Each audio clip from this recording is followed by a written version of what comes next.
Hello दोस्तों, इस video के अंदर हम लोग बात करने वाले हैं रेलवे स्टॉक्स के ऊपर।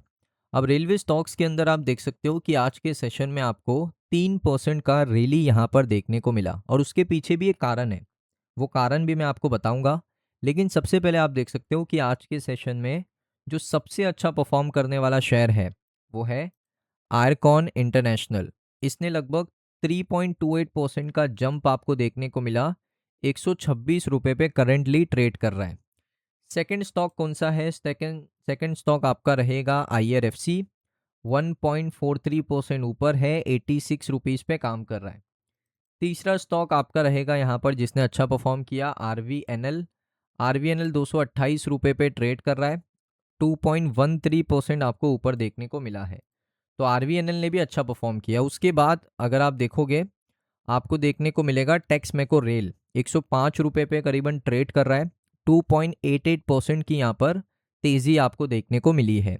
फिर आपका रहेगा टीटाग्राहा रेल सिस्टम। ये भी आपको लगभग 848 पे देखने को मिल रहा है। लगभग 2% इसके अंदर भी आपको जंप देखने को मिला। अब दोस्तों डिस्कस करते हैं कि ये जो 3% का रैली आया है ये क्यों आया है, इसके पीछे का रीज़न क्या है। सो यहाँ पर आप देख सकते हो रेलवे सेक्टर से रिलेटेड जो शेयर्स हैं वो 3% आज के सेशन में आपको ऊपर देखने को मिले। क्यों ऊपर देखने को मिले? क्योंकि कैबिनेट की जो कमेटी है उन्होंने इकोनॉमिक अफेयर के अंदर अप्रूव किया 4 प्रोजेक्ट जो कि मिनिस्ट्री ऑफ रेलवे के हैं, जिनका टोटल कॉस्टिंग है 9,450 करोड़ रुपए। अब ये रिपोर्ट मैंने आपको कल ही IRFC की वीडियो के अंदर बता दी थी, जिसमें दोस्तों कैबिनेट कमेटी ने 4 रेलवे प्रोजेक्ट को अप्रूव किया जिनका कॉस्टिंग था 9,450 करोड़ रुपए।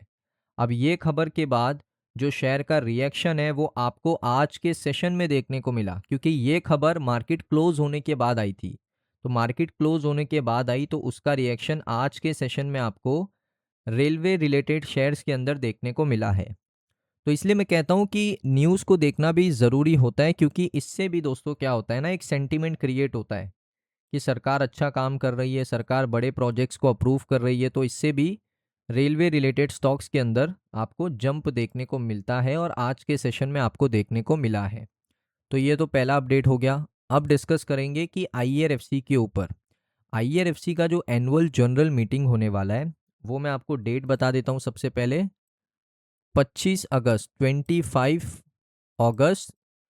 2026 को यहाँ पर IRFC का AGM होने वाला है।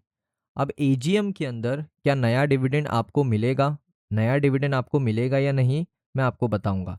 सबसे पहले दोस्तों यहाँ पर आप देख सकते हो जो इन्फॉर्मेशन कंपनी ने प्रोवाइड करी है वो मैं आपको बताता हूँ। IRFC दोस्तों यहाँ पर 39th एनुअल जनरल मीटिंग 25 अगस्त 2026 को करने वाला है, जिसमें मेन एजेंडा होगा कंफर्म करना जो यहाँ पर टोटल FY26 के अंदर 2 डिविडेंड पे आउट करे हैं वो शेयर होल्डर को मिला है या नहीं मिला। इसको कंफर्म करना कंपनी की पहली जिम्मेदारी है जो कंपनी करने वाली है। अब डेट आप देख सकते हो 25 अगस्त होगा। टाइम होगा लगभग मार्केट क्लोज होने के बाद 3:30 पर। वीडियो कॉन्फ्रेंसिंग और ऑडियो विजुअल मीटिंग होने वाले हैं। ई वोटिंग का विंडो 22 अगस्त से शुरू होगा, 24 अगस्त को ख़त्म होगा, 25 अगस्त को मीटिंग शुरू हो जाएगी। FY26 का डिविडेंड रिकैप होने वाला है। पहला इंटरिम डिविडेंड आपको दिया था 1 रुपये 5 पैसे का, पेड किया था आपको नवंबर 2025 में, याद होगा। तो आपको ये डिविडेंड आपके बैंक अकाउंट में आ चुका है, तो आप क्या कर सकते हो, वोट कर सकते हो। यस, मिल चुका है। सेकेंड डिविडेंड आपको दिया था दोस्तों 1 रुपये 5 पैसे का। इसका एक्स डेट अगर आप देखोगे तो मार्च 13 2026 का है, और इसका पेड जो किया था बैंक अकाउंट में वो अप्रैल में की कर दिया था, आई थिंक अप्रैल 2026 में किया था। तो सेकेंड इंटरिम डिविडेंड आपको मिला है। अगर आपको मिला है, आपके बैंक अकाउंट में आया है, तो आप वोट कर सकते हो। यस, मुझे मिला है। तो 2 डिविडेंड मिले हैं कंपनी की तरफ से। पहला डिविडेंड 1 रुपये 5 पैसे जो कि नवंबर 2025 में मिला। दूसरा डिविडेंड आपको दिया है 13 मार्च 2026 को, और इसका पेमेंट डेट था अप्रैल 2026। तो ये दोनों डिविडेंड आपको अगर मिला है तो आप वोटिंग कर सकते हो जाकर, और उसमें आप वोट कर सकते हो यस मुझे डिविडेंड मिला है। तो उससे कंपनी को ये पता चलेगा कि हमने जितने लोगों को डिविडेंड दिया उनको मिल चुका है, जिसको नहीं मिला वो क्लेम कर सकता है। जिसको नहीं मिला एक्चुअल में जो एलिजिबल था, कोई भी रीज़न की वजह से उसका डिविडेंड उस तक नहीं पहुंच पाया, तो आप लोग को क्लेम का ऑप्शन भी मिलता है वेबसाइट के ऊपर। कंपनी की वेबसाइट के ऊपर मैं आपको लिंक लगा दूंगा जहां से वोटिंग हो रहा है। उसके बाद दोस्तों यहाँ पर आप देख सकते हो फॉर्मल कंफर्मेशन होने वाला है फाइनेंशियल स्टेटमेंट का, कंफर्मेशन होगा डिविडेंड पेमेंट्स का, अपॉइंटमेंट होगा doctor Ranjay Chaudhary as a director of finance, और रीअपॉइंटमेंट होगा miss Laya Madhuri as a nominee director.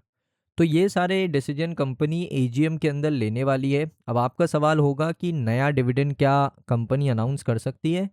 तो देखिए, ऐसा कोई ऑफिशियल कंफर्मेशन तो नहीं है मेरे पास, लेकिन इतना हम लोग कह सकते हैं कि कंपनी डिविडेंड, नए डिविडेंड के ऊपर बातचीत कर सकती है। डिस्कशन एक हो सकता है कि नया डिविडेंड कब देना है, और अगर अभी देना है तो अनाउंसमेंट करना है नहीं करना है, क्योंकि एजीएम होता है एनुअल जनरल मीटिंग, पूरे साल का मीटिंग होता है।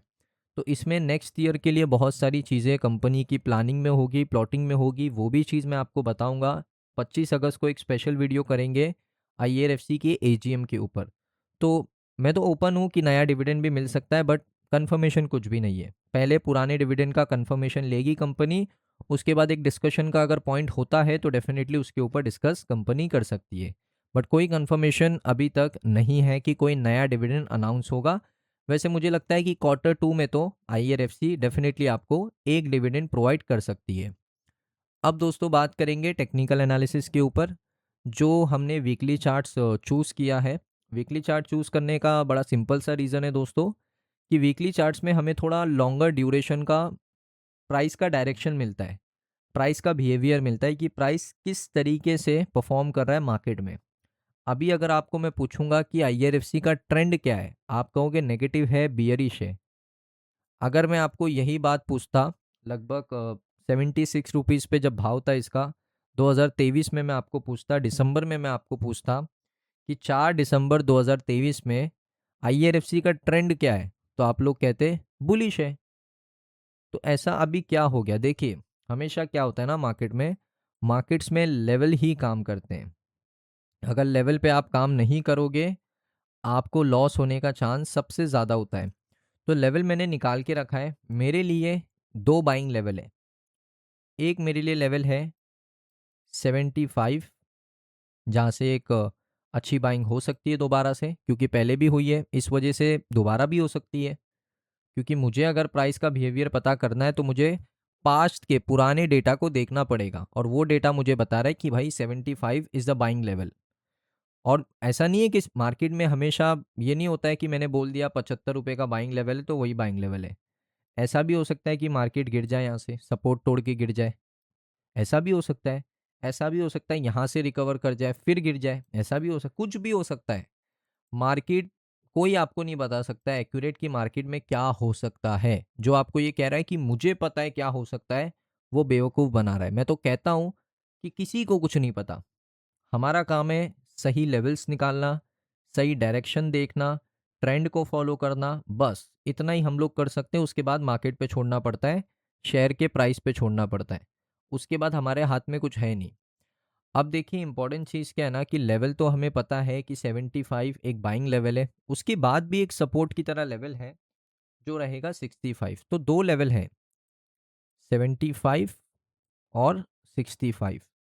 एज अ बाइंग लेवल आप इसको कह सकते हो, कंसीडर कर सकते हो।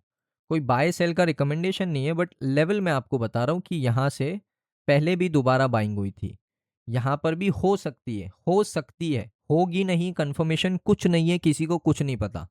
इतना ध्यान में रखो, ना मुझे पता ना आपको पता है। बस पास्ट का डेटा देखकर वो डेटा के ऊपर हम लोग काम कर सकते हैं। सो दोस्तों, ये वीडियो कैसा लगा आपको कमेंट सेक्शन में ज़रूर बताइए। अगर आपको वीडियो अच्छा लगा, वीडियो को लाइक करें। चैनल के ऊपर पहली बार आए हो, सब्सक्राइब कर लो। मिलता हूँ नेक्स्ट वीडियो में।